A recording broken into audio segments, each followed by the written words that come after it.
cada día y no sé si te si estoy te estoy cantando o me estoy cantando. Hoy tengo miedo a perder, a que no pase más nada. El miedo más natural de cantar mi serenata y que no abras la ventana. No sé si llueve o si tengo toda la lluvia en los ojos. Yo siempre hablé de ser libre, pero como me cuesta el despojo. Sé que si vos no venís, no sé a dónde encontrarnos. Parece que una pasión me libera el corazón mientras se lo va quedando. ¿De qué me sirve cantar? ¿Por qué será que insisto? Como buscando un lugar donde rebote mi voz y me confirme que existo. No hay nada más natural que a veces no entender nada y un segundo después dejar que se acurruque un suelo en tu mirada. No hay nada más natural que a veces no entender nada y un segundo después dejar que se acurruque y consuelo en tu mirada.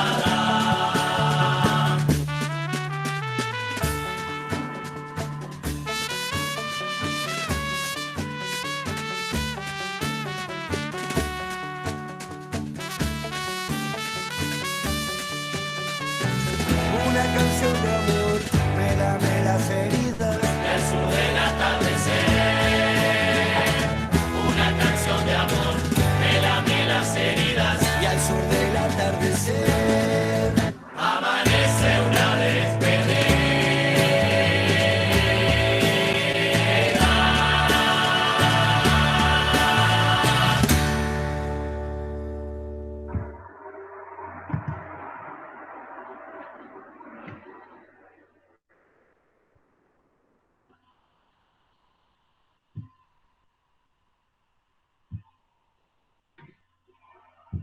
Vamos comenzando con el encuentro de hoy.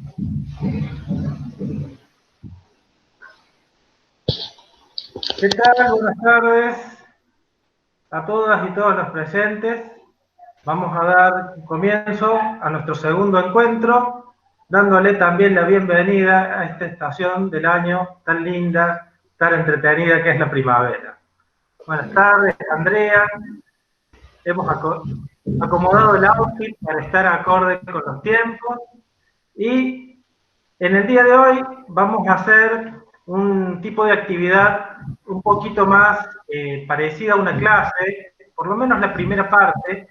Vamos a desarrollar un poquito más de contenidos a nivel conceptual en relación a lo que ocurre a nivel emocional en situaciones evaluativas y después vamos a abrir un espacio para un trabajo un poco más interactivo.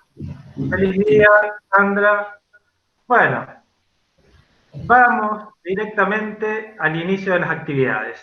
Ricardo, no sé si hay alguna cuestión que quieras vos comentarle al grupo antes de que comencemos. No, también saludarlos y también es gratificante que en este día también del estudiante y de la primavera se sumen y continúen con su formación y continúen preocupados, digamos, por seguir mejorando su proceso de aprendizaje y que nos encontremos nuevamente en este espacio que seguramente en otro momento o en otro contexto se encontraría en otro lado, también compartiendo con sus compañeros, así que es sumamente valeroso que hoy nos sigamos encontrando acá también en este día. Bueno, muy bien. Dadas las bienvenidas y saludos correspondientes, vamos a comenzar ya puntualmente al desarrollo de los contenidos. Se ve la presentación de un PowerPoint, la que dice Taller SAE. ¿Se está pudiendo ver? No, todavía no, Luis. Todavía no. Bien, vamos a corregir eso entonces. Presentamos una pestaña de Chrome. Y ahí vamos.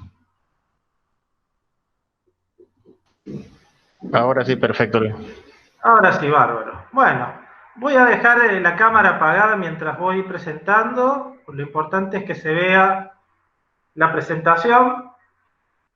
Y luego pasaremos al momento más interactivo. Bueno, como ven en esta imagen, se está empezando a tratar el significado que tienen los exámenes para cada una de las personas, ¿no? Y según la relación que tenga cada quien con el examen que está por venir, va a cambiar cómo se sienta y lo que pueda pensar en relación con ello. Si ustedes observan con atención esta imagen, hay uno de los protagonistas que está saludando a los demás y les pregunta qué les pasa. Y hay algo en la cara, en la expresión facial, en la postura de su cuerpo, que indica que están transitando un momento que podríamos llamarle de preocupación. Están como afligidos, ¿sí? Por ahí parecen medios tristes o asustados por algo. ¿Y qué es lo que responden los otros 4? Que dentro de una semana empiezan los exámenes. Podemos preguntarnos entonces, ¿qué tendrán los exámenes que hacen que alguien se ponga así? ¿Qué significado tiene ir a rendir? Para cada persona esto cambia mucho. Vamos a preguntarles también a ustedes qué significado tiene. Eso nos pueden ir contando con a través del chat a medida que voy desarrollando esto, ¿sí? Cuando preguntamos por el significado, algo que les puede ayudar a encontrar la respuesta es decir, por ejemplo, para mí ir a rendir un examen es como tal cosa, ¿no? Es como escalar a una montaña. Es como ir a un paredón de fusilamiento. Es como ir a una consulta médica, en la que me van a hacer algo que a mí no me gusta que me hagan. O lo que sea. A ver, ustedes pueden ir buscando metáforas, imágenes, que describan cómo es la experiencia que ustedes tienen cada vez que van a rendir. Algunas respuestas que se pueden dar es, por ejemplo, pensar que un examen es un camino en el cual hay varios escalones a seguir hasta llegar a un objetivo que está al final de todo. Como ven ahí, el gorrito de la graduación. Uno puede pensar que cada examen es un escalón o que llegar al momento de rendir el examen podría ser transitar toda una escalera, es decir, el proceso de preparación como un conjunto de misiones u objetivos que hay que lograr paso a paso. Para otros, ir a rendir un examen podría ser una aventura entretenida, desafiante, llena de disfrute y entusiasmo, por la cual transitar cada vez que se presenta. Tal vez no sea lo más frecuente, pero he de contarles que hay gente que realmente vive con mucho entusiasmo los momentos de rendir. Para otros, ir a rendir significa estar acompañado de presencias medio fantasmagóricas de seres cercanos que están expectantes a ver qué es lo que ustedes hacen. Es decir, cada vez que van a rendir no van solos, no van solas, sino que van acompañados de una serie de miradas, de expectativas, de gente en la que ustedes piensan cada vez que rinden y a quienes de alguna manera no quisieran defraudar, o que sienten que tal vez están evaluándolos tanto o más que sus docentes. Ir a rendir puede ser enfrentarse con la posibilidad del fracaso, y el fracaso como una experiencia demoledora, de la que no se puedan sobreponer en caso de que la atraviesen. Para otros puede ser ir a una compulsa, una lucha de fuerzas o de poder, a ver quién le gana a quién.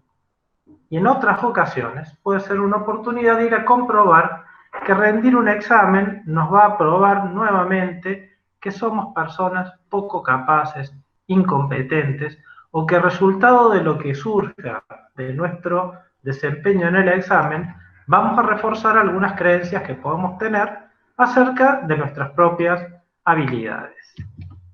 Entonces, cada vez que se aproxima un examen nos podemos preguntar qué sentimos cuando sabemos que estamos por ir a rendir. ¿Cómo imaginamos esa escena? ¿Cómo imaginamos que va a ser esta experiencia?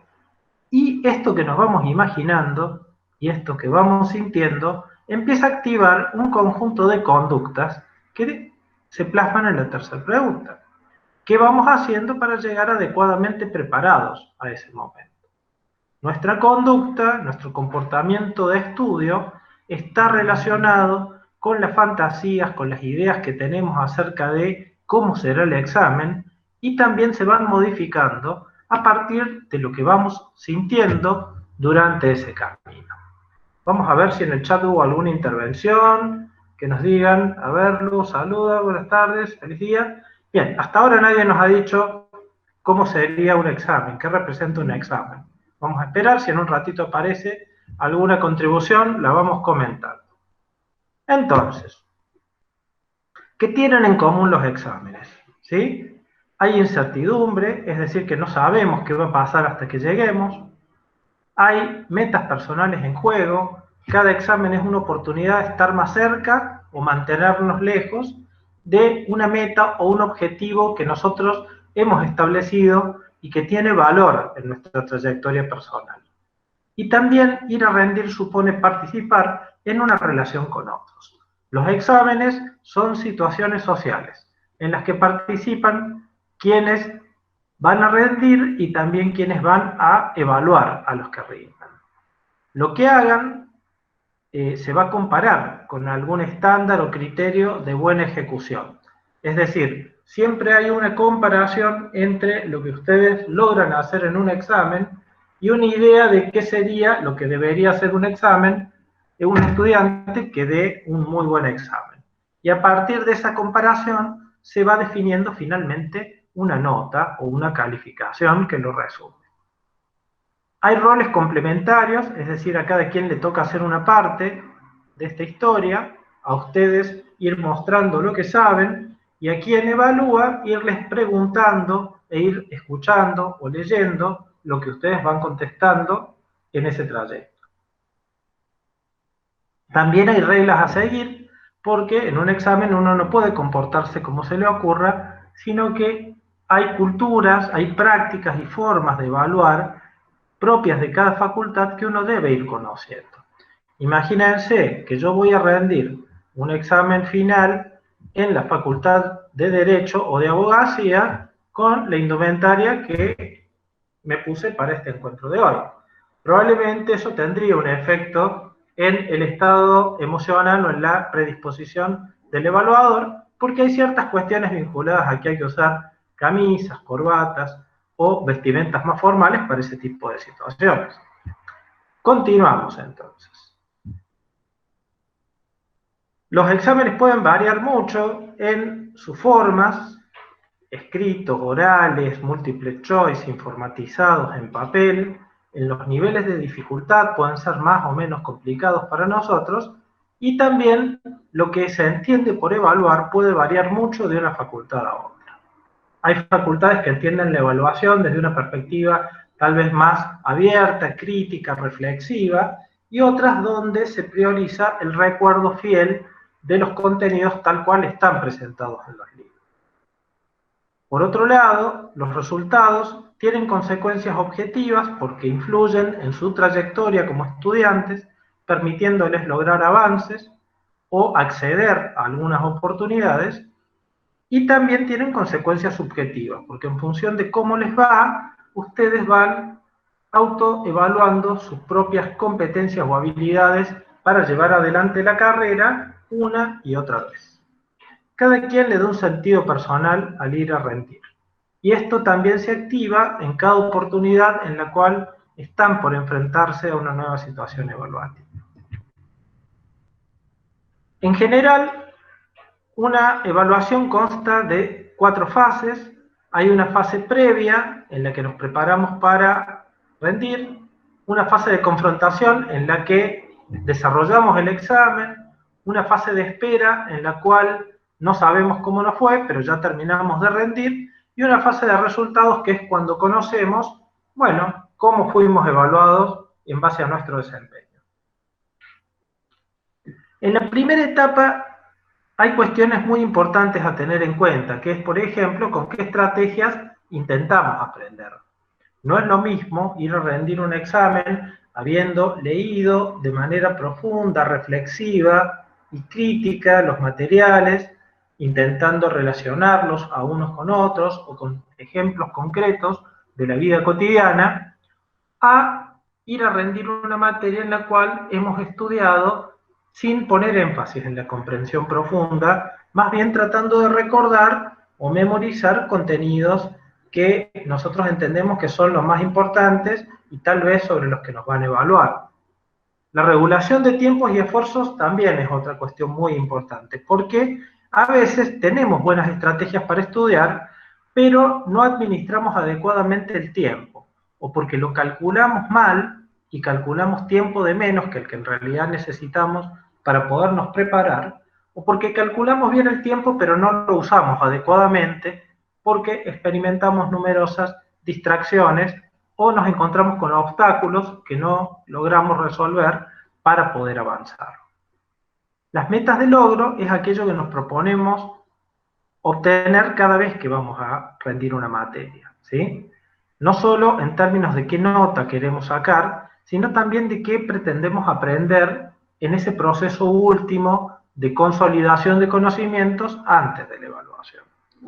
La búsqueda de ayuda académica tiene que ver con todas aquellas acciones en las cuales acudimos a alguien más para que nos ayude a comprender o a resolver algunas situaciones necesarias para poder rendir. Y aquí podemos buscar ayuda en nuestros compañeros, en los docentes, en compañeros y compañeras que rindieron previamente la materia y ya tienen más experiencia que nosotros, o también a veces en tutoriales, en foros, que cursan, en los que participan personas que están haciendo la misma materia que nosotros, y en algunos casos también en espacios para la preparación formal para rendir, o academias. Durante la etapa de confrontación, ¿a qué nos encontramos? A interpretar las consignas que nos dan. A veces uno sabe, se preparó bien, conoce los temas, pero cuando está leyendo lo que dicen las preguntas, comete errores porque lee con mucha prisa o empieza a contestar antes de haber comprendido más claramente qué es lo que se le está preguntando. Entonces, el apuro no es un buen compañero al momento de esta etapa. Hay que tomarnos tiempo para decodificar concretamente qué es lo que nos están pidiendo que hagamos. Y si tenemos algunas dudas, preguntar antes de empezar a responder. La administración del tiempo también, porque no es ilimitado, y hay que tratar de ir contestando de una manera tal que el tiempo nos alcance para poder resolver todo lo que el examen contiene. Durante el examen hay retroalimentación, esto se nota especialmente en los exámenes orales, porque a medida que vamos desarrollando nuestras respuestas, los docentes nos van emitiendo algunos mensajes, verbales o no verbales, que nos van indicando si lo que estamos haciendo está bien, si le falta algo, si estamos cometiendo algunos errores o no nos termina de convencer. Nosotros interpretamos esa información y con esa interpretación luego damos origen a un cambio en nuestro comportamiento para mejorar lo que haya que mejorar si hace falta. El monitoreo de la tarea y los ajustes tiene que ver con esto mismo. Es decir, a medida que yo voy evaluando cómo me va, sigo trabajando del mismo modo o cambio la manera de trabajar durante el examen. Una vez que termino de rendir, vuelve la incertidumbre, porque si bien puedo tener una idea en base a la autoevaluación que yo realice de cómo me fue, probablemente pase un tiempo hasta que yo sepa con certeza qué es lo que el docente piensa respecto de mi desempeño. Es una etapa de desactivación, donde si yo antes estaba con todas las alertas, estaba con todos mis sistemas atencionales y sensoperceptivos al máximo para poder resolver todo lo que haga falta, este es un momento en el cual necesito empezar a desconectarme para poder relajarme y descansar. Y a veces me pongo a pensar en qué será lo que viene, en los nuevos desafíos. En la etapa de resultados, ya la incertidumbre terminó, ya sé cómo me fue, y empiezo un proceso de atribución, que quiere decir de formular explicaciones acerca de por qué mi rendimiento fue como fue. Y ahí yo pensar que lo que ocurrió básicamente dependió de mí y tiene que ver con cómo yo me preparé, con cuánto tiempo estuve estudiando, con los que le di más bolilla y a los que pasé largo, con la clase de ejercicios fui haciendo, o que mi resultado tiene más que ver con el docente que me tocó y con sus particulares criterios para evaluarme. Ahí estoy trabajando con una fuente interna o externa de factores que van a modificar la situación. Por otro lado, puedo pensar que aquellas causas o factores que modificaron o que afectaron el desempeño son atributos estables de mi persona o del ambiente, o son atributos inestables. ¿Qué quiere decir esto? Que son siempre iguales o que cambian. Si yo creo que a mí me va de determinada manera porque mi capacidad cognitiva me da hasta ahí nomás, estoy hablando de un factor interno y estable, que no va a cambiar. Si yo digo, bueno, esta vez me tocó tal docente que evalúa de tal manera, pero si el próximo turno me toca otro, el examen va a ser distinto, estoy hablando de un factor externo e inestable. Este tipo de explicaciones que nos vamos dando sobre los factores que contribuyeron a que nuestro rendimiento fuera el que fue, son muy importantes porque condicionan las acciones que vamos a llevar adelante para los próximos intentos. La valoración de consecuencias también tiene que ver, bueno, ¿qué pasa con el resultado que obtuve? ¿Este resultado me permite ya seguir adelante con mis proyectos o no me alcanza y tengo que volver a intentarlo? ¿Esto me permite ya aliviarme de algo que tenía pendiente y dedicarme a lo que viene? ¿O estos resultados hacen que, por ejemplo, si es un examen parcial en el que mi nota fue menor a la necesaria para la promoción, yo tenga que preocuparme para tratar de llegar al recuperatorio con mejor preparación, así logro promocionar? Siempre los resultados tienen implicancias para los nuevos desafíos. Estos son ciclos que se repiten una y otra vez durante mi carrera. Muy bien. ¿Alguna pregunta o comentario que quieran ir haciendo sobre esto antes que continuemos? Pueden ir activando el micrófono y decirlo, o si quieren pueden ir escribiendo en el chat.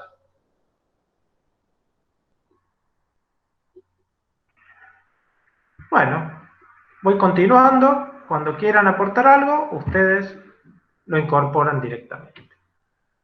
Durante las experiencias de evaluación experimentamos muchas emociones diferentes.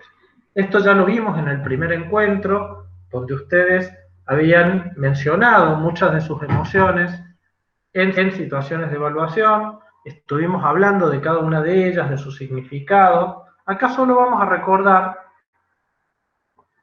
que algunas emociones llamadas positivas se llaman así porque al sentirlas es agradable, es reconfortante, y otras se llaman negativas porque al sentirlas es desagradable la experiencia. No son positivas o negativas en términos absolutos o vinculadas a su utilidad. Todas son absolutamente necesarias para poder procesar distintos tipos de situaciones que ocurren en nuestra vida. Entonces, las emociones negativas es muy importante conocerlas, comprender por qué ocurren y aceptarlas como parte de nuestra experiencia de vida. Cuando nos peleamos con las emociones, cuando pretendemos que, porque son desagradables, salgan de nosotros o desconectarnos de ellas o suprimirlas, y esto lo hacemos en forma habitual, vamos perdiendo información muy valiosa para poder entender lo que nos está pasando y no vamos permitiendo que podamos desde el punto de vista afectivo elaborar las situaciones que vivimos. Por otro lado, las emociones se pueden clasificar en prospectivas o retrospectivas. Las prospectivas son las que sentimos antes de que algo ocurra y estamos pensando en lo que está por venir, y las retrospectivas son las que ocurren luego de que las cosas se han dado. Vamos a mencionar algunas. Por ejemplo, si yo estoy estudiando y tengo expectativas de que me va a ir bien, porque vengo bien con los tiempos, estoy entendiendo los temas, tengo información en relación a cómo va a ser el examen, bueno, probablemente sienta esperanza, o entusiasmo, conserve cierta tranquilidad, y crea que es muy probable que me vaya bien. si efectivamente eso ocurre, y ocurre debido a que yo hice las cosas de una forma adecuada y siento que soy responsable del éxito que tuve, probablemente voy a sentir mucha satisfacción, alegría y ante todo orgullo, porque lo bueno que ocurrió fue gracias a lo que yo hice. Voy a sentir alivio si, por ejemplo, tenía poca confianza en que me iba a ir bien y después que rendí me di cuenta que aprobé. El alivio es cuando algo negativo que pensábamos que podía ocurrir, finalmente no ocurre. En cuanto a las emociones negativas, fíjense que cuando uno tiene poca confianza en lo que está haciendo o imagina que el examen va a ser muy complejo y pese a que uno se esfuerce, no va a tener muchas chances de que le vaya bien, va a sentir miedo, inseguridad, desesperanza. Si uno ya da por perdido el examen, seguramente va a sentir desgano, porque va a creer que no vale la pena hacer algún esfuerzo. Va a sentir suspicacia si cree que los evaluadores pueden hacernos alguna trampa o tratarnos de alguna forma particularmente negativa o hostil.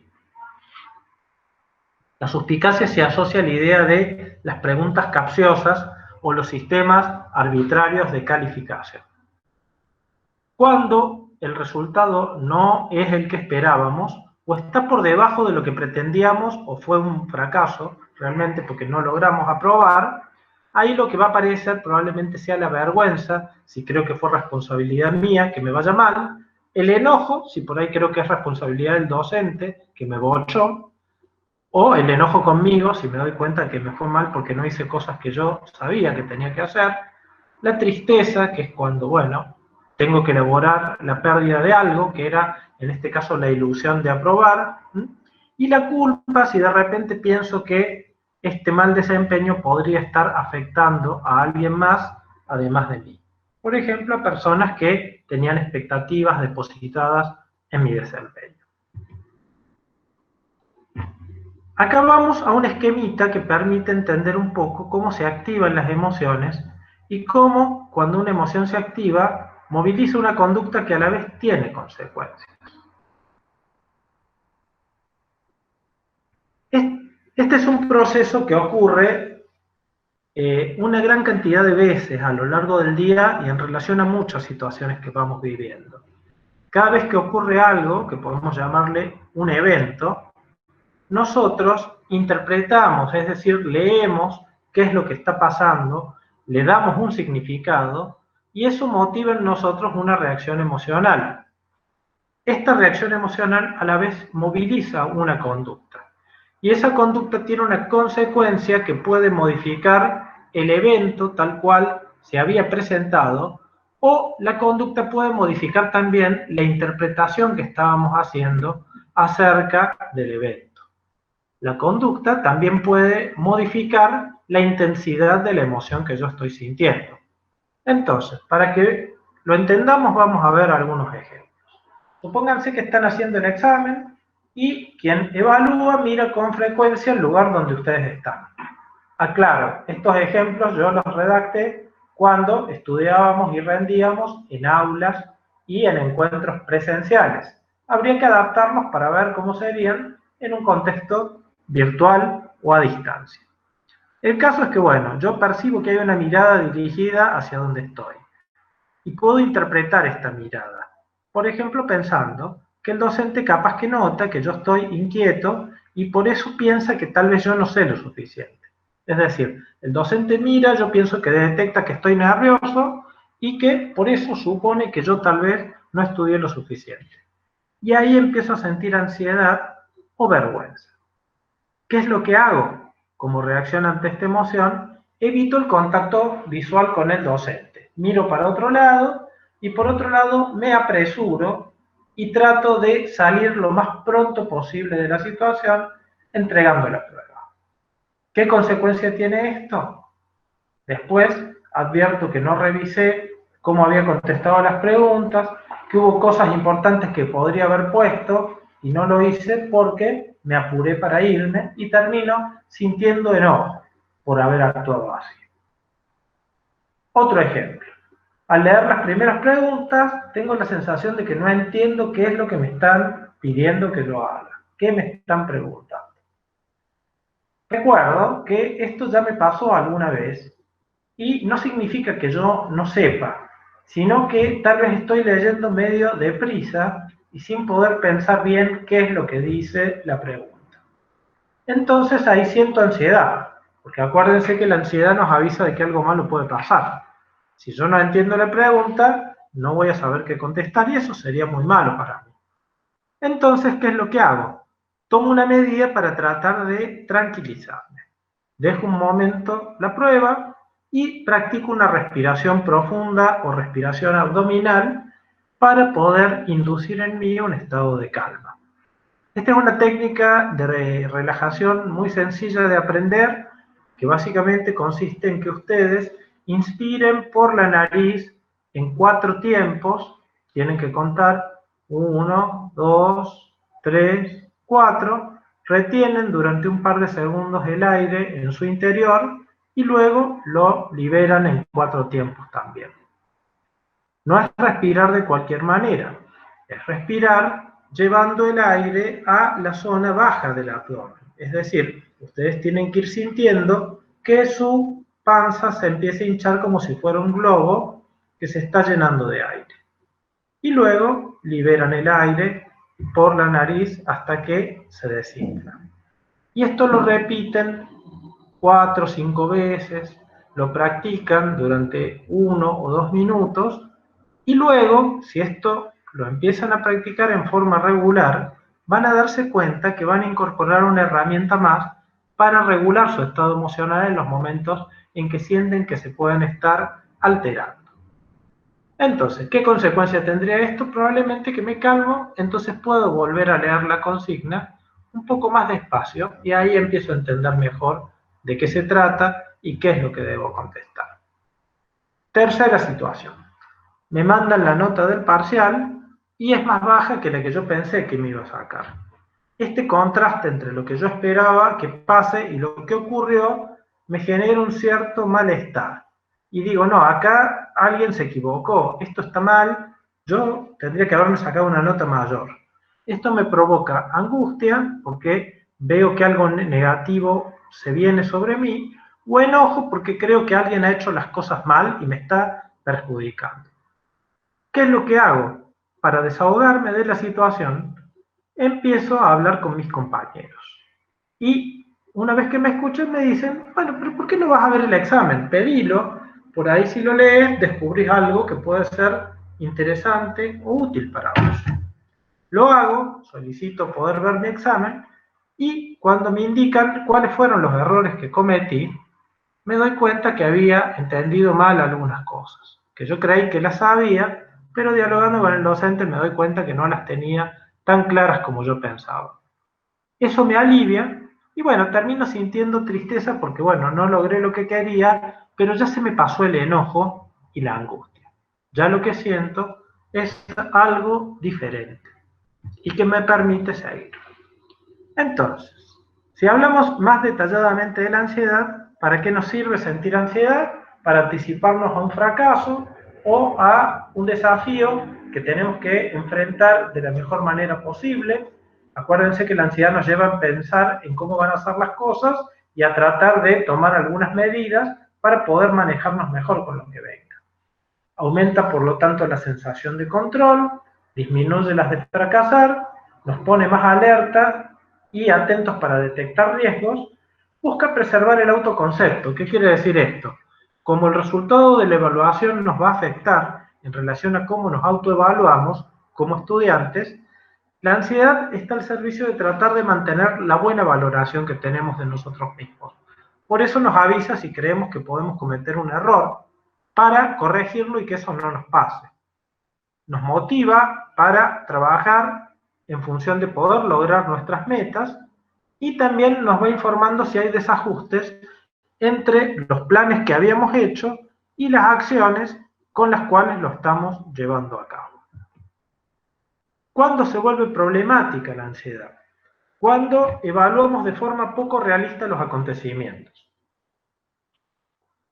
Por ejemplo, cuando de repente nos hacemos la idea de que algunas cuestiones que estamos estudiando son sumamente importantes y tenemos que dedicarles una gran cantidad de tiempo para saberlas con detalle, en un contexto en el cual el 80 o el 90% de nuestros compañeros nos dicen que eso no es algo que se suele preguntar. Entonces yo digo, no vaya a ser que justo me lo tomen a mí, porque a mí siempre me pasa lo mismo. Pareciera que yo atraigo la mala suerte. Estos son pensamientos poco realistas, porque no tienen una base fuerte en evidencia que nos lleve a creer que realmente esto puede pasar. La posibilidad, si existe, es muy remota, pero yo estoy convencido que esto es así, entonces eso hace que aumente mi percepción de peligro. O cuando yo digo, seguro que me voy a olvidar de todo, y todavía en realidad no llegué a la situación. No sé qué me va a pasar cuando esté rindiendo.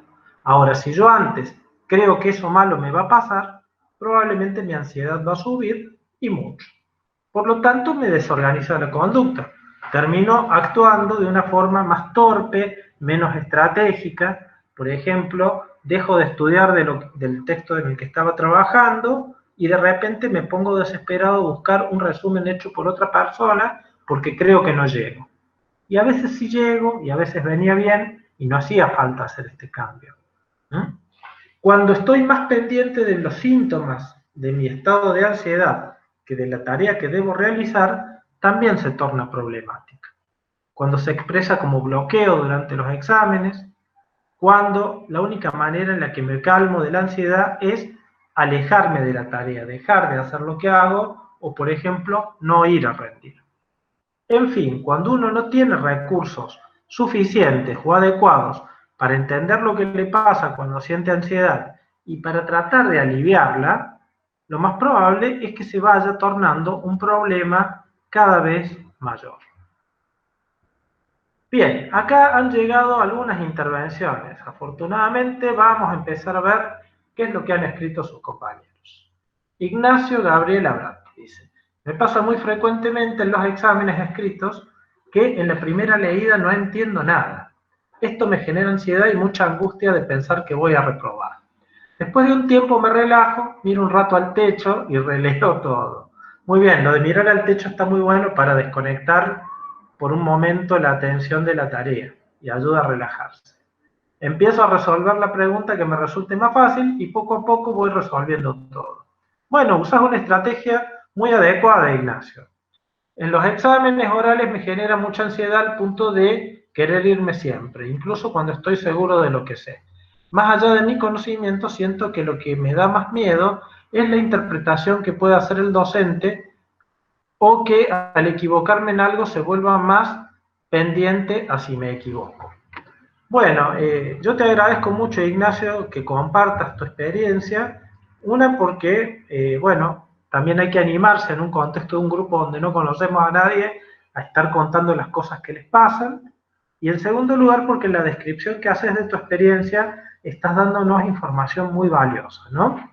En los exámenes orales es inevitable que tu evaluador elabore juicios acerca de vos. Es decir, vos podés esmerarte por hacer las cosas lo mejor posible, pero hay algo que no vas a poder modificar, que son las creencias que el docente tiene acerca de vos. Esas dependen del docente y de cómo el docente vaya procesando la información que obtiene sobre vos durante el examen. Entonces, no hay una manera en la que vos puedas asegurarte que el docente no va a pensar algo que no se corresponda con tu realidad.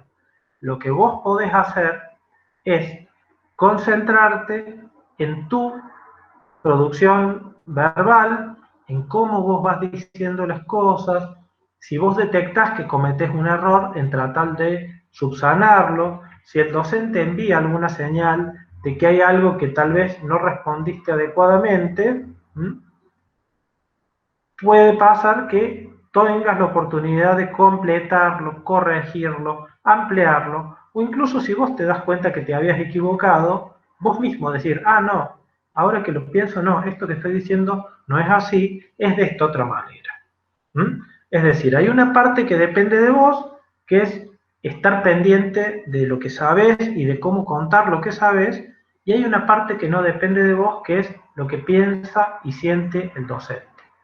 Ahora sí, es importante que vos estés atento a los mensajes que el docente te va dando para sobre esos nuevos mensajes ir tomando decisiones durante el examen. Fernando, las materias suelen tener 2 parciales.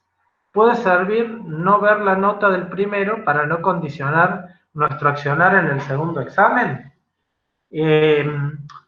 Mira, Fernando, yo la verdad que no sé si te beneficiaría, porque, a ver, saber cómo te fue en el primero te permite tener la tranquilidad de saber que ya aprobaste en caso que así fue, ¿m? Y no sé en qué te beneficiaría para rendir el segundo, no saber cómo te fue. Son 2 parciales distintos y para cada uno hay que prepararse como que fueran el único parcial, ¿no? Yo no sé si te referís a que por ahí, que te haya ido bien en uno hace que te confíes para el otro y lo subestimes, entonces por ahí puedas cometer el error de ir poco preparado al segundo. O porque te fue muy mal en el primero, te asustes mucho y creas que el segundo va a ser tan difícil como el primero y eso te desmotive. Habría que ver cómo vos procesás la experiencia de haber rendido, de saber tu resultado, qué conclusiones sacás y de qué manera esto te predispone para lo siguiente. Sandra, tengo pánico a rendir oral. No me presenté al final de estadística, que tengo promoción directa por miedo a no poder expresarme. Bueno, aquí voy a encender un ratito la cámara.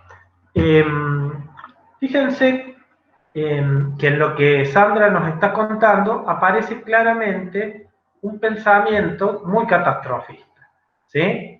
Ella supone que no se va a poder expresar el día que tenga que estar rindiendo el coloquio de promoción de la materia.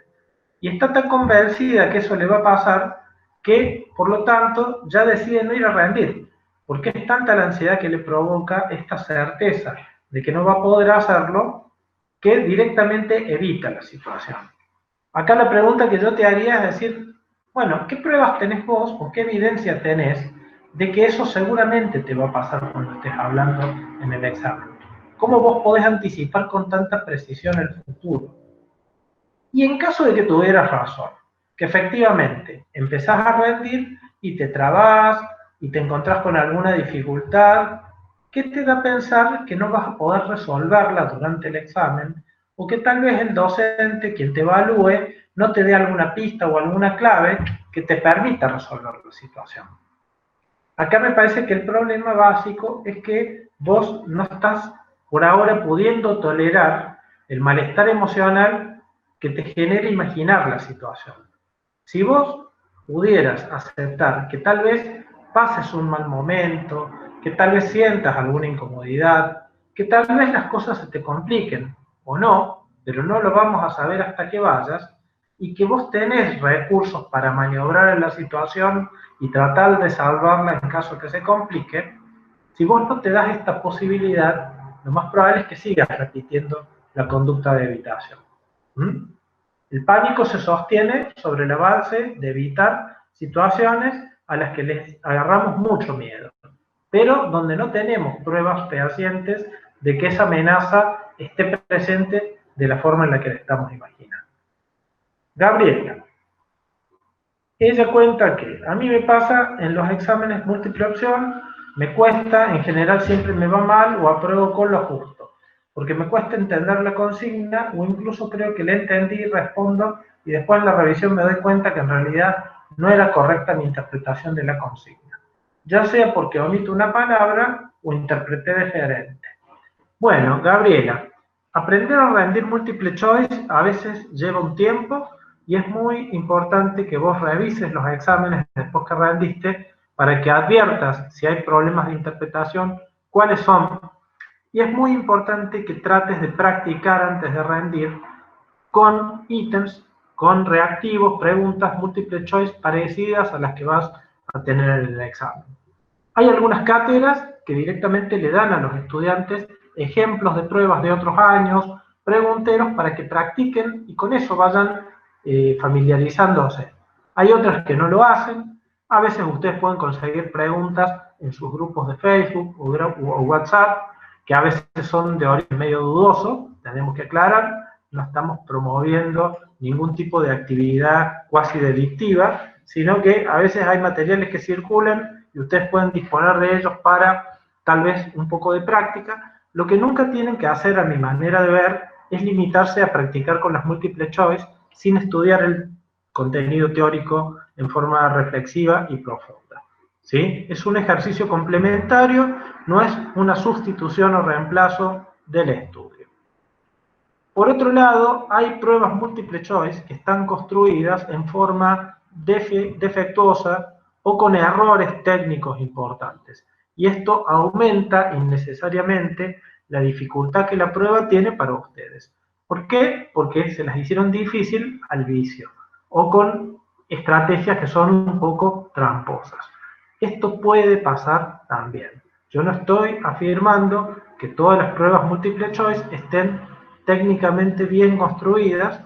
A veces los docentes no cuentan con las herramientas para hacerlo mejor, o a veces hay docentes que prefieren incorporar alguna dificultad mayor porque suponen que los estudiantes contestan al azar las múltiple choice. Entonces son elementos que van participando de la situación. El caso es que la recomendación es practicar si se puede, averiguar más o menos cómo son y hablar con los docentes respecto del procedimiento de evaluación antes de que llegue el examen. Bien, seguimos con otras intervenciones. Gustavo. Por ahí tengo materias en donde los profes consideran todo básico, una forma de decir. Entonces por ahí mi cabeza hace ese pensamiento y siento que nunca llego. Y justamente en alguna vez me tomaron algo que no sabía. Me pasó una situación parecida a Gabriela también en las choice. Bueno, en las pruebas múltiple choice a veces, como tienen que hacer un pool numeroso de preguntas, para llenar la cantidad de preguntas necesarias empiezan a preguntar cuestiones que no son de las más esenciales. Esto puede pasar. Por otro lado, hay docentes que se niegan a darles pistas sobre la importancia relativa que tiene cada contenido porque no quieren que ustedes estudien solo lo que va. Entonces, acá hay como un juego de tira y afloje vinculado a la confianza y a lo que entiende un docente por evaluar. A mi criterio, sería importante que los docentes dieran pistas de cuáles son los temas fundamentales sobre los que sí o sí se les va a evaluar y, si es posible, cómo se los va a evaluar. Por ejemplo, si ustedes están estudiando alguna materia de Derecho, creo que acá puede haber algunas personas de la Facultad de Derecho, no es lo mismo que les digan, mira, vos vas a tener una sentencia y nosotros te vamos a pedir que vos la leas y analices dentro de la sentencia un conjunto de elementos.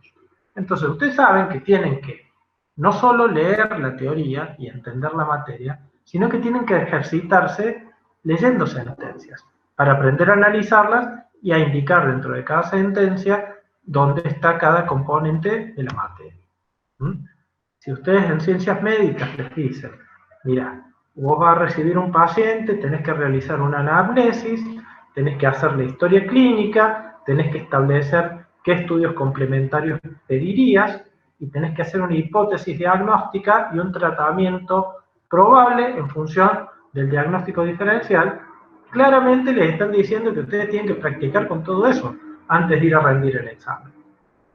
Si en ciencias exactas a ustedes les dicen, hay que justificar teóricamente el procedimiento para resolver un problema y también hay que resolverlo en el pizarrón y durante cierto tiempo, ustedes saben que tienen no solo que practicar resolución de problemas, sino que también tienen que trabajar sobre la fundamentación teórica que justifica por qué se resuelve así. ¿Qué es lo que pasa? Hay materias donde los contenidos no están discriminados o jerarquizados en función de su importancia relativa. Y al momento de estudiar, ustedes tienen pocas pistas de qué cosas son las más relevantes y cuáles son accesorias. Porque convengamos que no tiene gollete saber todo lo que dice la materia con el mismo nivel de profundidad. Hay cuestiones más centrales y otras accesorias. ¿Qué pistas tenemos para darnos cuenta de esto? Programa de la materia, objetivos de la materia. Ahí tenemos una idea de qué entiende el docente que es lo más importante de lograr. Segundo, ¿qué se vio en los teóricos? ¿Qué se trabajó en los prácticos? qué se preguntó en otros exámenes, parciales o finales que se hayan tomado antes. Con esa información, si no alcanza, agregamos preguntarle directamente al docente por la probabilidad de que se pregunten cierto tipo de cosas que a vos te pueden parecer poco relevantes. Por ahí tenés suerte y el docente te dice, sí, realmente, esas cosas no son preguntas fundamentales, concéntrate en tales otras. Bien. Más que nada, cuando siento que no sé una respuesta y la paso, y eso vuelve a pasar seguidamente.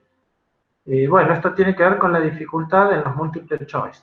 Cuando no sabes cómo contestar una pregunta multiple choice, lo mejor es que la dejes y te concentres en las otras que sí sabes contestar. Al contestar otras, puede ser que te vengan recuerdos o informaciones que te ayuden a entender lo que te está costando, y ahí lo destrabes, y esa puede ser una estrategia. No hay que quedarse clavado en lo que no sale porque el tiempo se nos va. Hay que trabajar en lo que sí podemos hacer para después enfrentar lo que no nos sale. Enzo. A ver, ¿qué es lo que nos está diciendo Enzo? A mí me pasa que en el momento de rendir oral me preguntan algo que no puedo responder rápidamente, cierta desesperación. Me da cierta desesperación y me bloqueo.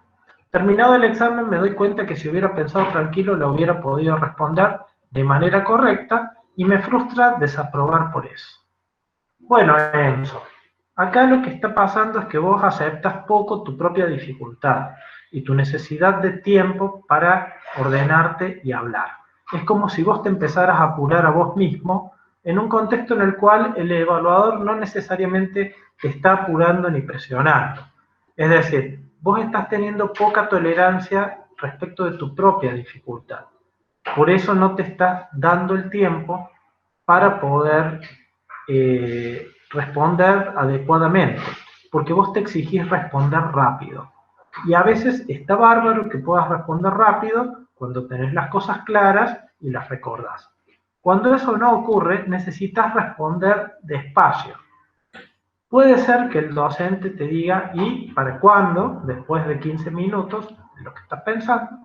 O puede pasar que no, que el docente, digamos, te ayude, te dé tiempo, no te presione, te haga alguna pregunta complementaria. La clave acá es que vos valides tu necesidad de más tiempo para poderte calmar, organizar y seguir adelante. Si vos te das esa posibilidad, el docente capaz que también te la concede. Si vos no te la das, aunque el docente tuviera buena disposición, vos ya te autoexcluís de la posibilidad de remar la situación que te está costando. ¿Bien? Contestar rápido a veces está sobrevalorado. Tomarse tiempo para pensar las cosas y organizar lo que uno quiere decir, por ahí no es lo más frecuente, pero es sumamente útil y ayuda a dar respuestas mejor elaboradas.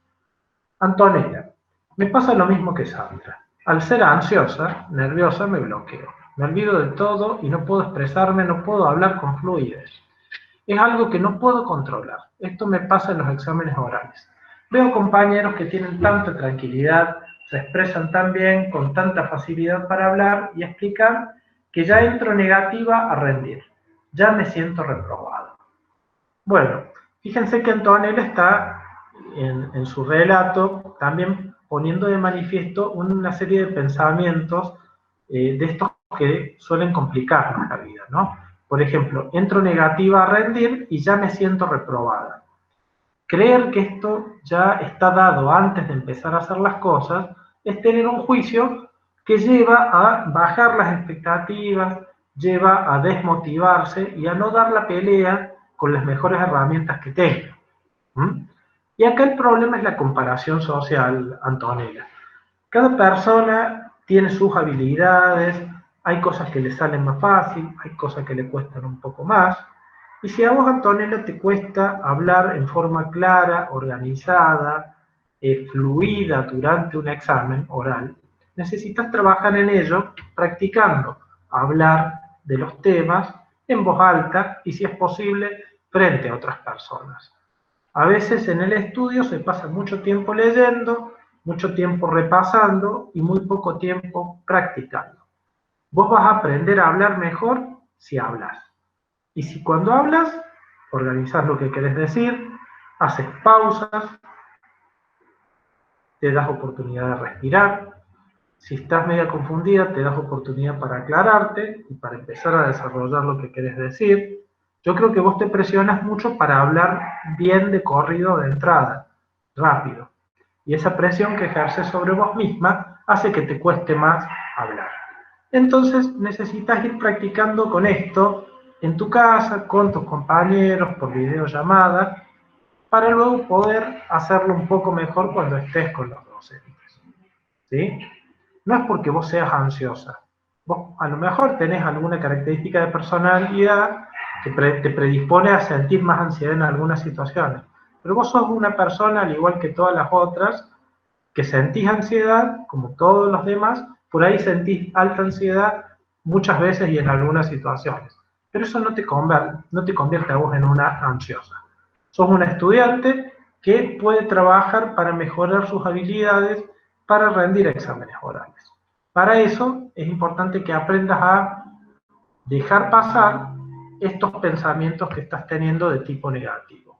No podés evitar tener esos pensamientos. Te van a salir automáticamente, son incontrolables.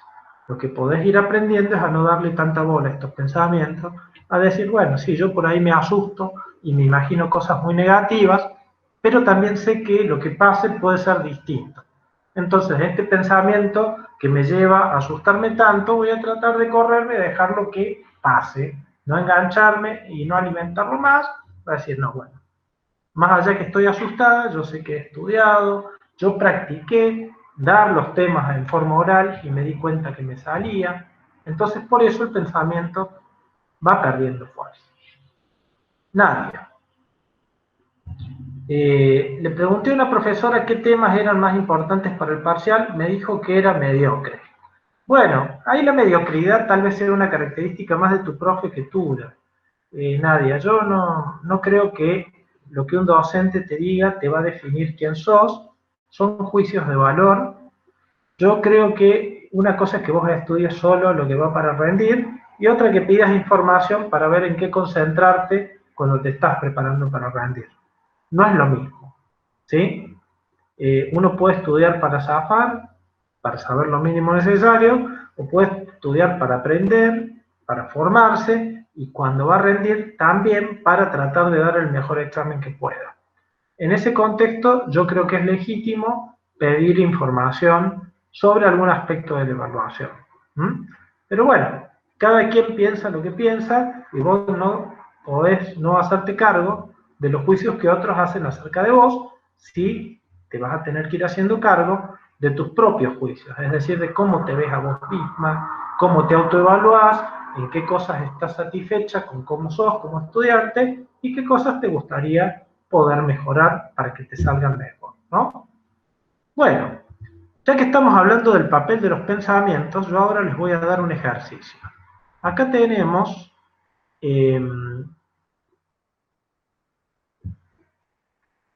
una consigna que dice: cuando siento ansiedad ante un examen, ¿qué pensamientos la incrementan?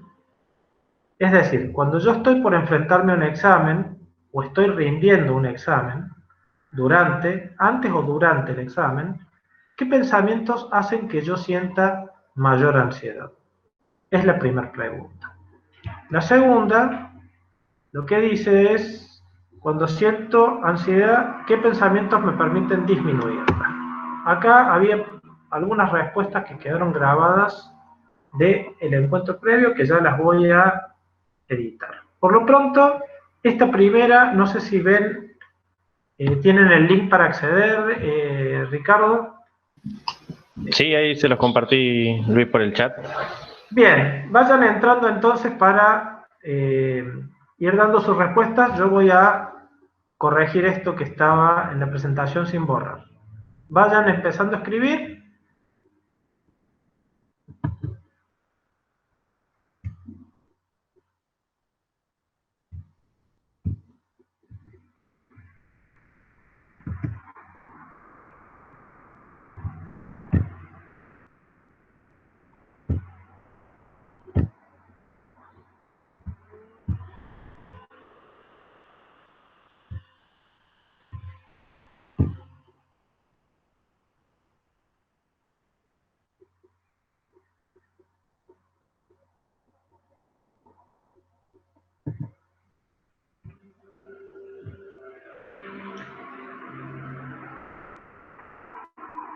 ¿Se está viendo, Ricardo, ahí la pantalla?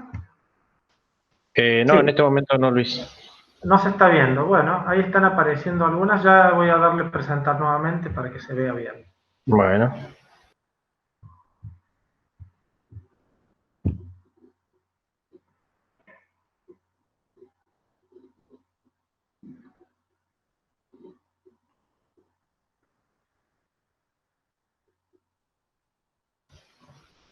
Ahora sí. Ahora sí, bien. Recuerden que la consigna es ¿qué pensamientos incrementan mi ansiedad? Las respuestas que tienen que dar ustedes son pensamientos, cosas que pueden pasar por su mente, no emociones que ustedes vayan sintiendo, ¿sí? Pánico es una emoción, angustia también. Traten de concentrarse en pensamientos que influyen sobre su estado anímico. Bien. Acá están apareciendo ya una gran cantidad de respuestas.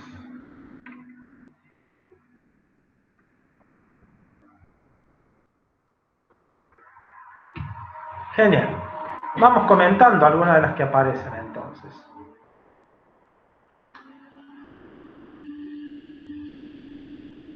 Que no voy a lograrlo. Acá tenemos una expectativa de fracaso.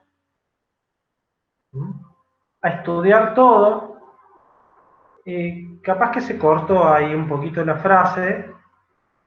Si es tengo que estudiarlo todo, probablemente sí genera mucha ansiedad.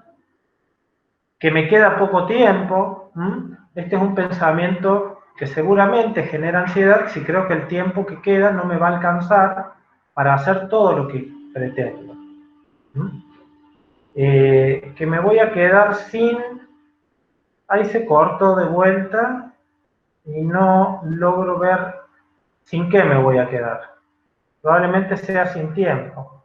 Voy a reprobar el examen, cómo me van a evaluar, voy a responder mal la pregunta, no voy a llegar a terminar, voy a pasar vergüenza, me irá mal, no sé qué estudiar, que me está presionando, que voy a interpretar mal, que no sé lo suficiente, que me faltó estudio, que no voy a lograrlo, que no voy a resolver todo, que me va a ir mal, que no llego con los temas, que me queda poco tiempo, que no entiendo la consigna, que la profe me odia. Bien, que no estudié lo suficiente. Genial. Bueno, la gran mayoría de estos pensamientos claramente aumentarían la ansiedad. ¿Por qué? Porque tienen que ver con la amenaza. Son pensamientos que aumentan la percepción de amenaza, pensamientos que anticipan el fracaso, que ponen el foco en las dificultades, o que incluso señalan que hay una mala predisposición del evaluador para con ustedes. Alguien que dice, ese profe me odia, ¿no? Cosa que puede pasar, yo no digo que no sea. El asunto es, ¿qué hacemos con esta clase de pensamientos que inevitablemente se nos pueden activar? El me queda poco tiempo parece que es un pensamiento muy recurrente, vinculado al no voy a llegar, no voy a poder verlo a todo, ¿sí? El manejo del tiempo es clave en la fase de preparación y también durante la ejecución del examen. En la fase de preparación, que el tiempo me alcance o no depende de qué es lo que yo pretendo. Si lo que yo pretendo es algo acorde al tiempo que dispuse para prepararme, probablemente este pensamiento no tenga mucha probabilidad de ser cierto. Si yo más o menos me organicé para ver los contenidos de la materia en un tiempo razonable, suficiente, y fui aprovechando el tiempo de estudio, lo más probable es que más o menos llegue con la preparación que yo pretendía. Ahora, si yo hice un plan demasiado ambicioso, en el cual subestimé el tiempo que me lleva a entender algunos temas, sobreestimé mi capacidad de estar concentrado para estudiar, y de repente me hice un cronograma de que voy a estar 8 horas por día estudiando, y a la cuarta o quinta ya me estoy desconcentrando mucho, ahí sí el pensamiento de que no voy a llegar y que el tiempo no me va a alcanzar pasa a ser un poco más realista, ¿no? Entonces, la regulación de los tiempos supone que ustedes se conozcan a sí mismas, a sí mismos, que vayan tomando nota de la velocidad con la que pueden avanzar cuando estudian, de cuánto tiempo efectivamente logran estudiar en forma productiva por día, y por otro lado, que conozcan el desafío al que se enfrentan, es decir, cuánto es lo que hay que estudiar, cuán complejo es. Por eso está bueno que no lean por primera vez el material teórico de una materia antes de rendir, sino que lo vayan leyendo durante el cursado, porque así ya conocen los textos, así ya han podido hacer una primera lectura, algún resumen. Entonces, estudiar para rendir no quiere decir estudiar por primera vez la materia, sino que rendir va a ser el momento en el cual yo voy a dar cuenta de lo que aprendí en un proceso más extenso y distribuido en el tiempo, donde antes tengo que consolidar lo que fui aprendiendo antes, revisar los puntos que no entendí para tratar de lograrlo, y finalmente también las exigencias que yo tenga respecto de cómo debo estar preparado van a ser claves para que yo piense que llego o no con cómo estoy haciendo el trabajo. Si yo pretendo saberme todo de pe a pa, de arriba hasta abajo, y recordar absolutamente y con precisión todos los datos de la materia, porque creo que eso es lo que hace falta para poder rendir bien, y el tiempo difícilmente me alcance, aun cuando yo destine 3 meses a preparar un examen final. Porque estoy poniéndome un estándar o un objetivo de preparación muy difícil de alcanzar. Necesito establecer estándares adecuados para poder aprobar bien el examen y razonables en términos de cuánto tiempo hay que trabajar para poder lograrlo. El problema surge cuando están desfasados mis planes, mis objetivos de mi capacidad de trabajo. Si yo hago planes teniendo en cuenta mi capacidad de trabajo, es mucho más probable que el tiempo me alcance. Esto tiene que ver, por ejemplo, con cuántas materias tratan de rendir en el mismo turno o tratan de rendir de forma simultánea al cursar materias y rendir parciales.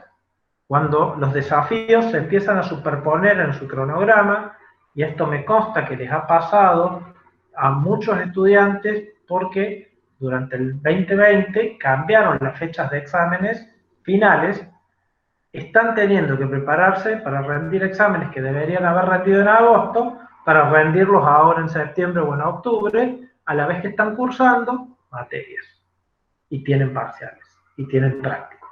Entonces, la gestión de los distintos desafíos es clave como para que el tiempo alcance.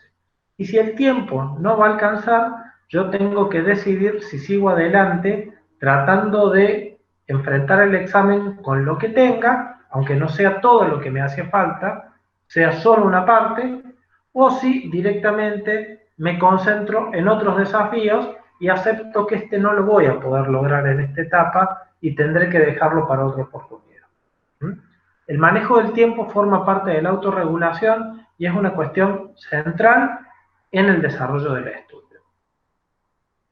Por otro lado, hay pensamientos como pierdo una mesa de final. Es cierto, no aprobar un examen o no ir a rendirlo hace que esta mesa no la logres aprovechar para recibirte. Eso es cierto, pero también es cierto que vos podés hacer la carrera en distintos tiempos, que no hay una norma general que obligue a todos los estudiantes a avanzar en la misma velocidad durante sus carreras. Cada quien es diferente, tiene sus condiciones, sus oportunidades, y en base a eso puede ir avanzando en su carrera. Por otro lado, muchos de estos pensamientos que ustedes mencionan tienen que ver con anticipar algo que todavía no pasó. Y como hablábamos hace un rato, surgen de que están asustados. No quiere decir que el pensamiento sea plenamente cierto. o que lo que piensan hoy anticipe en forma certera lo que va a pasar después. Por eso es importante que ustedes vayan aprendiendo a reconocer cuáles son los pensamientos que se les activan, a preguntarse, bueno, ¿cuántas veces me pasó esto?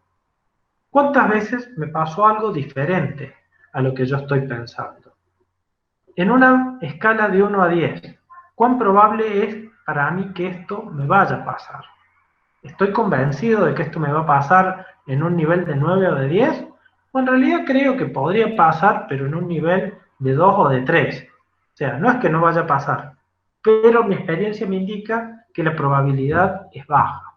Esto es algo que se puede ir haciendo con sus pensamientos para que los vayan conociendo mejor y vayan generando una relación con sus propios pensamientos que no sea de respuesta automática, sino que sea, bueno, tomo nota, estoy pensando esto, a ver, será, no será, cuánto me tengo que enganchar con este pensamiento, cuánto lo puedo dejar pasar. Vamos a la segunda pregunta. Cuando siento ansiedad ante un examen, ¿qué pensamientos me permiten disminuirla? Pensamientos que tengan un efecto opuesto en su estado emocional. Vayan colocando sus respuestas.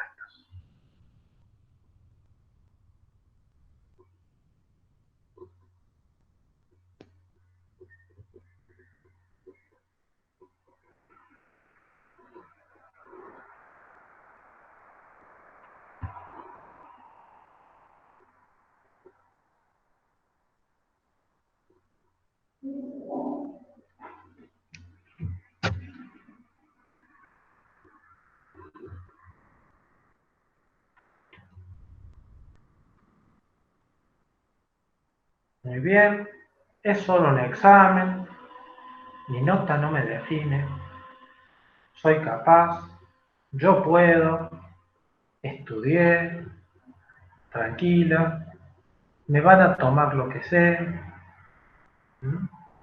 aún tengo tiempo, me fue bien en el año. Genial. Cada uno a su paso, soy capaz, respira. Todo va a salir bien. Reprogramar el cronograma. Ya estudié la mitad. Veo lo que tengo, no solo lo que me falta. Muy bien. Pensar en otra fecha, eso alivia porque, bueno, aplazo el desafío. El tema es pensar en otra fecha medio apresuradamente, cuando en realidad todavía tengo margen de maniobra para llegar en buenas condiciones. ¿Sí? Me va a ir bien. Que sí estoy preparada. Es solo una nota. Habrá otra mesa. Sé mucho. Voy a probar. Puedo hacerlo. Bien. Fíjense cómo somos capaces de pensar de una manera que nos tranquilice, al igual que somos capaces de pensar de una manera que nos altere. Lo que no podemos hacer es dejar de pensar. Entonces, por eso, es muy importante que descubramos que somos capaces de tener pensamientos alternativos, diferentes, que no solo sean más positivos, porque los pensamientos negativos son sumamente necesarios también cuando surgen de una evaluación adecuada de la realidad. Nos previenen de un montón de cosas muy desagradables los pensamientos negativos porque nos avisan que hay algo que no está bien y nos invitan a frenar o acelerar o a hacer un cambio para tratar de que lo malo no nos pase. Lo que pasa es que a veces estos pensamientos negativos tienen pocas bases en la realidad. Los pensamientos de corte más positivo, ante todo, tienen que ser creíbles para ustedes, no solo bien intencionados. Tienen que ser pensamientos que si ustedes se detienen y los analizan con detalle, dicen, no, sí, la verdad es que creo que puede ser así. Me convence pensar así, no es que me estoy dando manija de pura fantasía porque quiero que me vaya bien y sin mirar la realidad, sino que cuando voy mirando con atención la realidad y me calmo un poco, me doy cuenta que también puede ser de esta otra manera. Aún tengo tiempo, entonces puedo hacer un esfuerzo mayor o cambiar de estrategia para mejorar las cosas. Ya estudié la mitad, entonces tengo con qué ir, me falta sumar un poco más para llegar en mejores condiciones. Me imagino aprobada, bueno, acá está utilizando una técnica para motivarse, que es poder decir, bueno, más allá de lo que pase al medio, al final el resultado va a ser bueno, como para mantener el espíritu en alto y la disposición a pelearla, a tratar de seguir adelante en el momento que se desanime. Me fue bien en el año, eso les conecta con la trayectoria previa. En general, un examen es un momento más en un proceso que empezó mucho antes, en la cursada, en el ir estudiando las cosas de a poco, en hacer los prácticos, en hacer los parciales, y bueno, también después está el examen final, que tiene algunas cosas diferentes, pero es parte del mismo conjunto. Entonces, di todo en el estudio. Esto sirve como para quedarse tranquilas de que, bueno, más allá de cómo sea el resultado, que siempre nos gusta que sea bueno, eso no lo vamos a discutir. Si no lo es tan bueno, no es lo mismo decir, bueno, hice mi mejor esfuerzo, tendré que hacer un esfuerzo mejor la próxima vez, pero no le estuve mezquinando. Hice de mi parte lo mejor que he podido en este momento. Lo que haré luego de rendir, bueno, ese es un incentivo en los momentos en los que sienten que tal vez ya se están agotando, para darse fuerzas y ánimo, dicen, bueno, pero después que rinda voy a hacer tal cual actividad que tengo muchas ganas y la vengo aplazando. Entonces ahí junto fuerzas y le doy un poquito más. Muy bien. Entonces, volvemos a la parte del chat para recuperar alguna de sus intervenciones. A ver, Sandra nos dice. Sandra, a mí los exámenes orales me dan mucho terror e inseguridad porque el primero que hice estudié todo, practiqué hablar en voz alta y modular para que los profes me entiendan. Fui re segura. Cuando rendí, la profe me hacía la pregunta, contesté bien, lo comprobé después con el libro, pero la profe cada vez que terminaba de hablar me decía, ¿segura? ¿Esa es tu respuesta? Y a medida que avanzó el examen me volví insegura y comencé a tartamudear. Aunque sabía lo que me preguntaba, me bloqueé. A partir de ahí, cada examen oral me da miedo rendir y suelo no presentarme. Bueno, Sandra, acá lo que tenemos que trabajar es la seguridad en vos misma. Vos estás estudiando bien aparentemente, usás una serie de técnicas y procedimientos que te ayudan a tener una formación de buena calidad. No sé bien qué es lo que estudiás. Si es Derecho, es muy frecuente que en esta facultad te pongan a prueba en relación a la confrontación interpersonal. Es decir, que busquen que vos vayas aprendiendo a defender tu posición con buenos argumentos, con firmeza, con energía, porque presuponen que un abogado tiene que saber hacerlo bien. Porque al momento de haber litigios o confrontaciones, te van a chicanear por todos lados, van a tratar de desarmar tus argumentos. Entonces, que vos puedas irte mostrando segura, firme con lo que decís, es importante. Yo estoy suponiendo, estoy imaginando cosas, la verdad que no tengo idea qué es lo que pasa por la mente de la profe que te preguntó esto, pero esta podría ser una explicación. Entonces, ¿qué es lo que tenés que trabajar? No solo en lo que hacías antes, sino que tenés que, durante tu preparación para rendir, juntarte con alguien que te cuestione, que te interpele, que te desafíe para ver cómo reaccionas ante esto.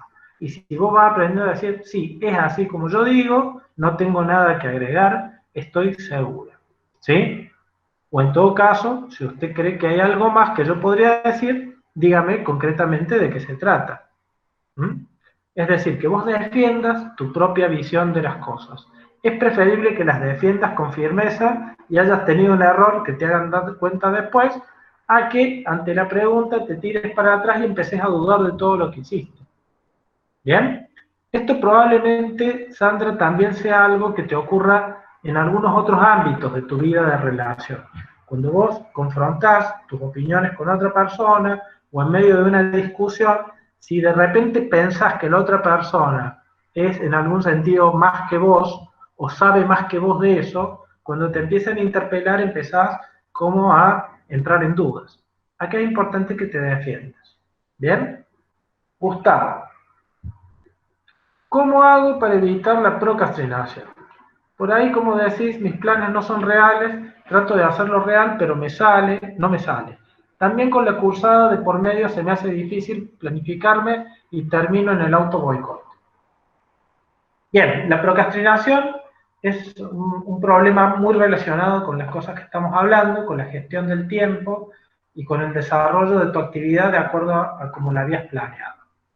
Puede ser que estés haciendo planes en forma inadecuada y estés suponiendo una capacidad mayor para laburar que la que tenés hoy en día, pero también puede ser que tus planes sean razonables y lo que te ocurre es que cuando empezás a trabajar o antes de empezar a trabajar, te conectas con emociones que son poco agradables para vos, porque no te gusta lo que estás haciendo, porque por ahí te parece difícil y te frustras, porque te aburrís mientras lo haces o porque no le ves mucho sentido.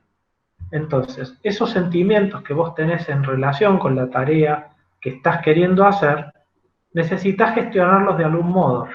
Y la manera de gestionarlo que aparentemente has encontrado hasta ahora es cambiar de tarea, o aplazarla o dejarla para hacerla en menos tiempo, bajo presión y al final, porque así te evitas estar renegando durante un tiempo prolongado con estos sentimientos negativos que te da hacer la tarea.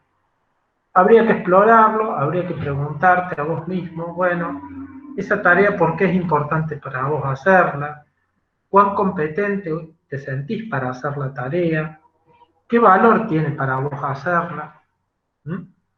Son una serie de preguntas que ayudan a analizar la propia conducta de procrastinación, porque en cada persona se va dando de una forma diferente y por razones distintas. Acá no hay una generalización válida, ¿sí? Si hay mecanismos, hay gente que procrastina porque se motiva más con la presión, hay gente que procrastina porque le da mucho miedo fracasar en lo que hace.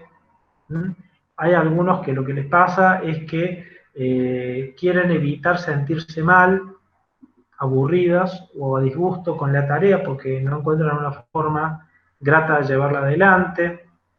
Hay como distintos mecanismos, hay que ir viendo cuál es el que opera en tu caso.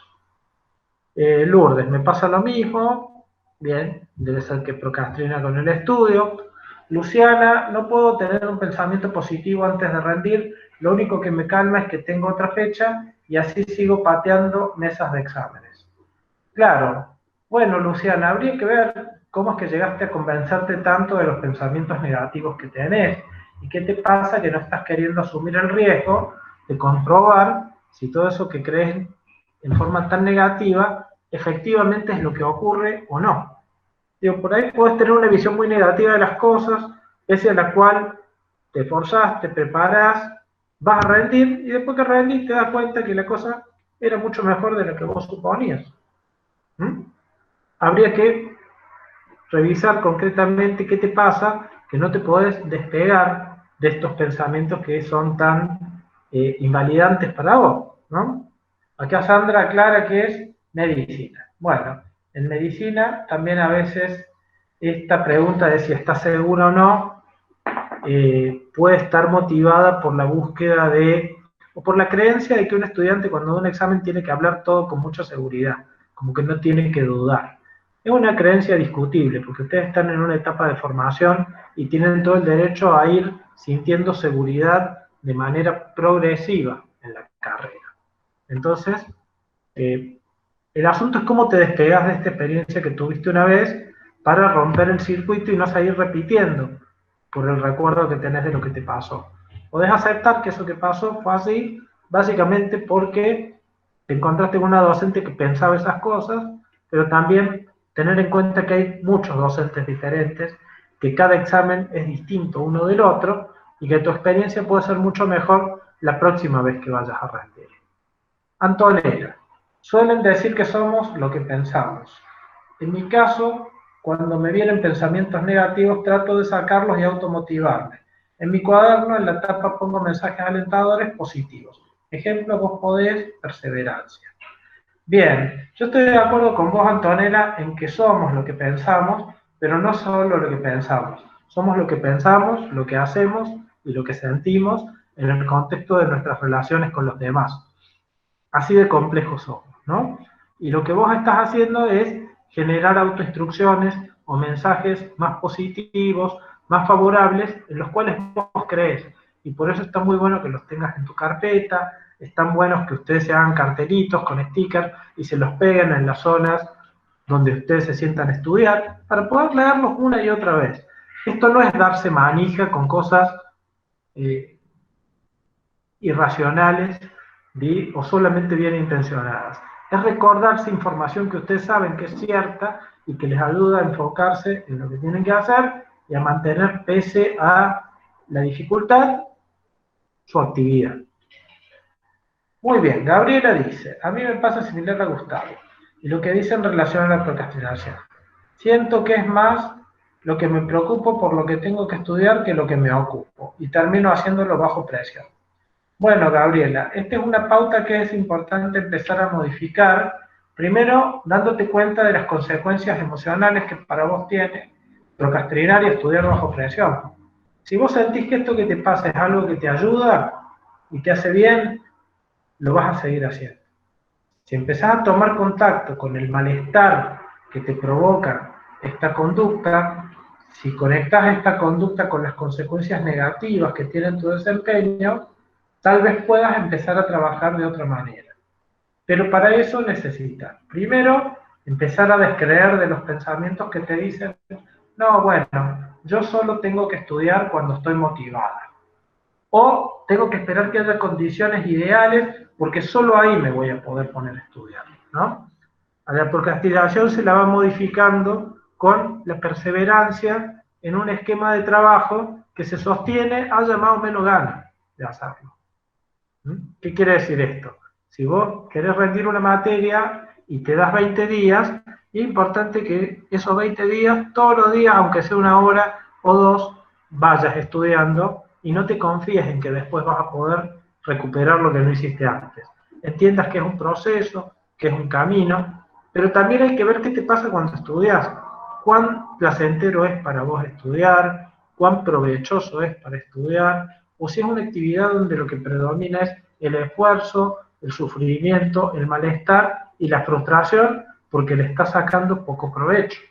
No es lo mismo procrastinar una actividad que cuando la hacemos nos damos cuenta que nos gusta, que nos suma, que nos hace bien, a procrastinar una actividad que dice, oh, qué ganas de terminarla, porque no le veo sentido o la paso mal cuando la hago, ¿no? Gustavo, sí pasa que siento presión al momento de rendir. Claro, y eso te activa. Y como pasaron varias mesas, es peor aún. Y bueno, también disgustos, porque en la cursada no me sentí bien acompañado. Bueno, que hayas dejado pasar mesas no va a hacer que estés motivado para rendir más cantidad de finales ahora. Si vos dejaste pasar mesas, ya está, y es un tiempo que ya ocurrió y que no se puede recuperar. Lo que podés hacer es proponerte un objetivo realista, factible de alcanzar, para que en la próxima mesa tengas una experiencia de mejor calidad. Aunque sea rindiendo una sola materia, pero pudiendo llegar a tiempo, rindiéndola y en lo posible aprobándola y sintiéndote satisfecho con vos mismo. Lo que ya uno no hizo, no lo hizo y no se recupera. Se reprograma para ir haciéndolo de a poco más adelante. Gabriela, por más que me sienta a estudiar con tiempo, es como que no logro concentrarme. Cuando lo hago sabiendo que estoy más cerca de la fecha, soy más eficiente en el estudio. Sí, esto funciona así porque bajo presión aprovechás un poco más el tiempo. Es una pauta que, insisto, estaría bueno que veas de ir modificando. En la SAE hay un equipo que orienta respecto de estrategias de aprendizaje y de estudio. Tal vez tengas que revisar un poco qué estrategias usás y para qué estás estudiando. Si estás orientada en el estudio a el aprendizaje profundo, reflexivo, significativo para vos, o estás en un estudio más orientado a metas de corto plazo, por ejemplo, aprobar una evaluación. Si son metas de corto plazo y vinculadas al aprobar, tal vez funcione el método que usas. Si tu objetivo es formarte para aprender lo necesario para trabajar en la profesión que llevarías adelante cuando te recibas, tal vez el planteo deba ser otro, vinculado a cuánto estás incorporando de lo que estudias. Bueno, acá participa también Agustín, que dice, para mí otra cosa que me suele generar más estrés es cuando se me amontonan muchos otros compromisos como de trabajo, familia u otros proyectos que me dejan sin tiempo para prepararme adecuadamente para los exámenes. Es difícil de evitar esos problemas, pero se me hace algo interesante para explorar, que también es un problema que experimentan muchos estudiantes. Coincido, Agustín, y a mí también me pasa que a veces me entusiasmo con varias cosas, digo que sí, y después no sé cómo hacer para poder llegar a tiempo y cumplir con todas. No es que las cosas de la vida te lleguen así y te invadan sin que vos las elijas. Vos estás eligiendo una cantidad de cosas, a qué le doy bola y a qué no, en qué me engancho y en qué no, y si de repente sos tentado o te entusiasmas fácilmente con desafíos que te van apareciendo, es muy probable que te vayas sobrecargando, ¿no? Por otro lado, si estás trabajando, si tenés hijos a cargo o familiares a los cuales estás cuidando, si durante este año cambiaron dramáticamente tus condiciones para poder estudiar y ya no está tan fácil como antes, porque convivís permanentemente con otros estresores, es importante de que revises los planes que estás haciendo para este año y busques tal vez un plan alternativo que sea más sustentable y más adecuado para que lo puedas llevar adelante con compromiso, con trabajo, pero no con niveles exagerados de estrés, porque eso termina finalmente afectando tu estado de salud, tu bienestar y termina jugando en contra del logro de tus objetivos. Bien, yo estaría llegando hasta acá en la jornada de hoy, estamos en horario, no sé si hay alguna cosa más que quieran comentarnos antes de salir. Tenemos un encuentro más la semana que viene, en el cual vamos a irnos concentrando en un conjunto de recomendaciones como para tener en cuenta al momento de ir a rendir, y vamos a hacer algunos ejercicios extra también para incorporar recursos que les ayuden a modificar sus estados emocionales.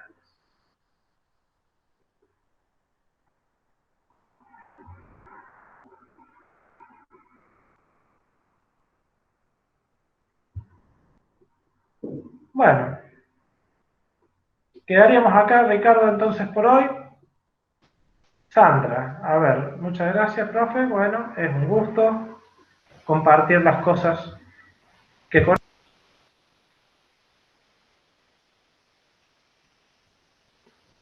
Bueno, Luis, muchas gracias por el encuentro de hoy. Creo que ha sido un espacio sumamente provechoso y que han podido intercambiar bastante también por el chat y también por la aplicación. También se valora mucho la síntesis final, digamos, para elaborar un plan alternativo entre las modificaciones también productos del contexto de cursado y también el contexto social y sanitario, que me parece que es sumamente provechoso para uno revisar los objetivos que se propuso para este año y qué es lo que uno puede abarcar en este momento también para tener metas mucho más realistas de cursado y también de organización del tiempo y tanto de estudio como de trabajo familiar, digamos, para poder adecuarlos de una manera más óptima. Así que nos veremos la semana que viene para el último encuentro del taller. Muy bien, hasta la semana que viene, nos vemos. Chao, hasta luego.